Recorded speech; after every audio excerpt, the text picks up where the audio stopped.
Hello, bachcho.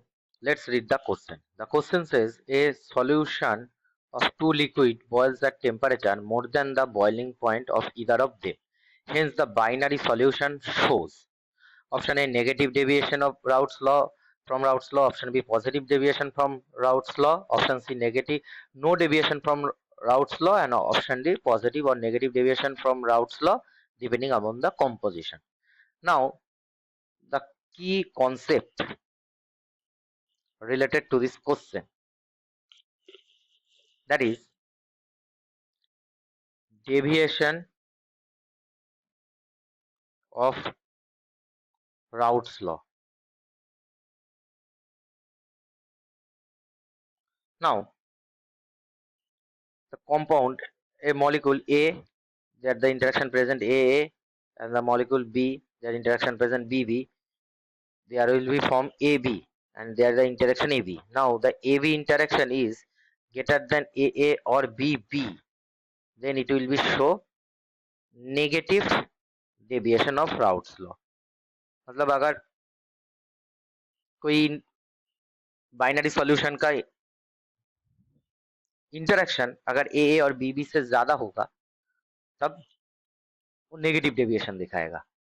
अब interaction ज्यादा है इसका मतलब क्या है, स्ट्रॉन्गर हो जाएगा तो एनर्जी ज्यादा है, सो इसका मतलब एनर्जी इंक्रीज हो जाएगा, सो मोर एनर्जी चाहिए बॉयल करने के लिए, सो इसका मतलब बॉइलिंग पॉइंट इंक्रीज हो जाएगा, हायर बॉइलिंग पॉइंट।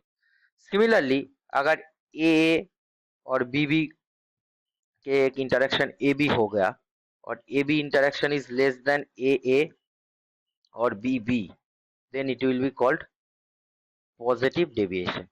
अब पॉजिटिव डेविएशन के कारण ये जो इंटरेक्शन है बाइनरी सॉल्यूशन का ये वीकर है, अगर इंटरेक्शन वीकर है तो एनर्जी जो है बॉन्ड का वो डिक्रीज हो गया।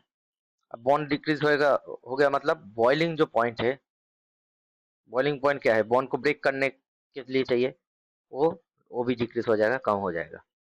तो ये एक सिंपल सा फॉर्मूला से हम और लॉजिक से हम पूरा क्वेश्चन को सॉल्व करेंगे। अब क्वेश्चन में बोला है two liquids boil at the temperature more than the boiling point either of them, मतलब अगर एक ए है और एक बी है और उसका जो हो रहा है ए बी का जो बॉइलिंग पॉइंट है ग्रेटर देन ए और बी ईदर ऑफ देम, दोनों से ही ज्यादा है, तो ये बाइनरी सॉल्यूशन ए बी क्या दिखाएगा।